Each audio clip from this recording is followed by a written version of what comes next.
Property registration માટે stamp duty વધારી દેવાના આદેશને લઈ અને વકીલો દ્વારા વિરોધ કરવામાં આવી રહ્યો છે. સુરતના મદદનીશ નોંધણી સર નિરીક્ષક ડી.એમ. પટેલ દ્વારા એક પરિપત્ર જાહેર કરાયો છે, જે પરિપત્રમાં પ્રોપર્ટી રજિસ્ટ્રેશનને લઈ સ્ટેમ્પ ડ્યુટી વધારી દેવા માટે આદેશ આપ્યો હોવાનો આક્ષેપ વકીલો દ્વારા કરાયો હતો.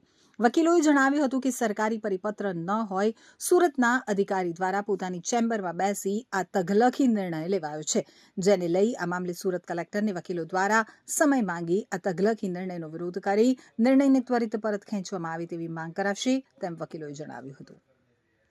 આજે સવારથી એક એવી સૂચના આપવામાં આવી કે દસ્તાવેજની જે નોંધણી કરવામાં આવે છે એની સ્ટેમ્પ ડ્યુટી એ સુપર બિલ્ટઅપ ઉપર કરવામાં આવશે, જે કાયદાના પ્રબંધો વિરુદ્ધની વાત હતી અને પક્ષકારોને ખૂબ આર્થિક રીતે એમાં તંગી પડે, મુશ્કેલી પડે એવી વાત હતી.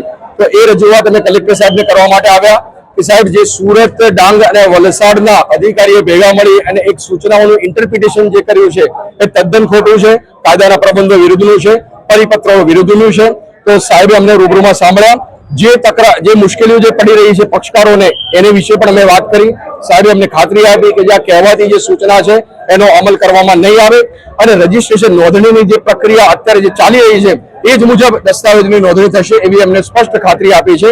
અને ફરી એક વખત લોકોના પ્રતિનિધિ તરીકે જે વકીલ કામ કરી રહ્યા છે એ વકીલ જે લોક પ્રતિનિધિ છે એની વાત આજે અહીંયા સાચી ઠરી છે.